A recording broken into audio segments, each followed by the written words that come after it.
कलावंतांची प्रतिभा ही एक फार अचंबित करणारी गोष्ट आहे. म्हणजे असं आहे की ती कुठल्याही कोचिंग क्लासमध्ये मिळत नाही, कुठेही शिकून येत नाही. ती अगदी दैवी असते. एखादी वीज लख्खन चमकावी तशा पद्धतीनं त्या गोष्टी काही सुचत जातात आणि आपल्या रसिकांसमोर एक अजरामर कलाकृती उभी राहते. साल होतं 1963.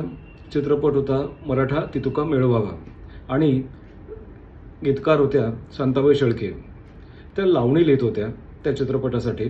लावणी आपल्याला सगळ्यांनाच माहिती आहे. मराठी रसिकांनी ज्या संगीत प्रकारामध्ये, ज्या म्हणजे पारंपरिक संगीत प्रकारावरती बेहद्द प्रेम केलं आणि अजूनही प्रेम करतायत, ती लावणी ही लिहिण्याची जबाबदारी शांताबाईंवरती होती. संगीत देणार होते आनंद घन, अर्थातच आपल्या लता दीदी. आणि आता लावणी प्रकार आहे त्यामुळे तो ठसका आला पाहिजे. त्या ठसक्याला शिट्ट्या अपेक्षित असतात. त्यामुळे आशाताईंपेक्षा वेगळं नाव त्या काळात सुचणं शक्य नव्हतं. म्हणून त्या गाण्यावर होत्या आशाताई. पण ते लिहित असताना शांताबाई चहा पित होत्या आणि कुठेतरी एक शब्द त्यांना सारखा वाटत होता की हा नवीन शब्द काहीतरी पाहिजे. मला तोच पठडीतला शब्द नको. महिलांची आवडती जी बाजू आहे साडी, त्या साडीवरती लिखाण चाललं होतं. त्यामुळे कशेदा होता. नुसताच कशेदा नाही तर कर्नाटकी कशेदा होता. रेशमाच्या रेघांनी, लाल काळ्या धाग्यांनी कर्नाटकी कशेदा मी काढीला, हात नगा लावू माझ्या साडीला, असं ते लेखन चाललं होतं. पण त्यांना काहीतरी अपेक्षित होतं वेगळं. पण कुठेतरी एखादा शब्द थोडासा हटके, काहीतरी नवीन आपण द्यावा, या शोधामध्ये त्या होत्या. सोबत चहा घेत होत्या. त्यांना भेटायला एक जण आले होते. स्वयंपाकघरातून शेवटी शेव आली आणि नंतर कोणीतरी सांगितलं की शांताबाई चहा घ्या. आणि हो तुम्ही ते शेव आहे ती शेव पण घेऊन बघा, चहाबरोबर ती मस्त लागेल. आणि युरेका, शांताबाईंना तो शब्द सापडला, शेव. तुम्ही माझ्या पदराचा शेव का ओढीला, हात नगा लावू माझ्या साडीला. म्हणजे कोपरा, कोना किंवा ज्याला काठ, असे ठराविक शब्द त्यांना नको होते. त्यातून काहीतरी वेगळं अपेक्षित होतं. आणि हा वेगळा शब्द खरंच आपल्याला असं वाटतं की तुम्ही माझ्या पदराचा शेव का ओढीला, असं कसा शब्द असेल तो, त्याची वृत्ती कशी झाली असेल, त्याचा जन्म शब्दाचा कसं झाला असेल. तर त्याचं मुख्य कारण हे असं होतं.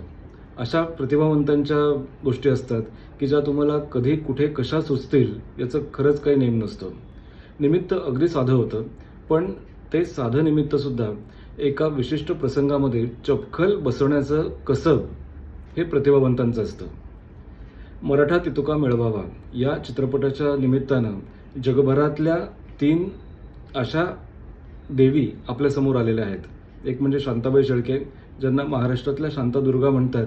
त्यापैकी शांताबाई एक आहेत. दुसऱ्या म्हणजे भारतरत्न लता मंगेशकर आणि गानकोकिळा अर्थातच आशाताई भोसले. या तिघी जगविख्यात गायिका या चित्रपटाच्या निमित्ताने एकत्र आल्या. या तिन्ही प्रतिभावान आहेत. आणि शांताबाई शेळकेंची प्रतिभा ही आपल्याला अशा ठिकाणी दिसते की चाकोरी सोडून किंवा जे पठडीतले शब्द आहेत त्यांना काहीतरी बगल देऊन वेगळं काहीतरी देण्याची प्रतिभा ही शांताबाईंमध्ये होते.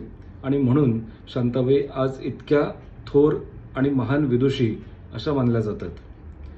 तुम्ही नक्कीच ऐकून बघा. रेशमाच्या रेघांनी, लाल काळ्या धाग्यांनी कर्नाटकी कशेदा मी काढीला, हात नगा लावू माझ्या साडीला. आणि त्याचबरोबर तुम्ही माझ्या पदराचा शेव का ओढीला, हे वाक्य म्हणजे तो एक शब्द आपल्याला खरंच तो खूप नाविन्यपूर्ण वाटतो, वेगळा वाटतो. पण ठराविक पद्धतीपेक्षा वेगळा शब्द निवडण्याची शांताबाईंची हातोटी ही खरंच सलाम करण्यासारखी आहे. शांताबाई शेळके यांना विनम्र अभिवादन.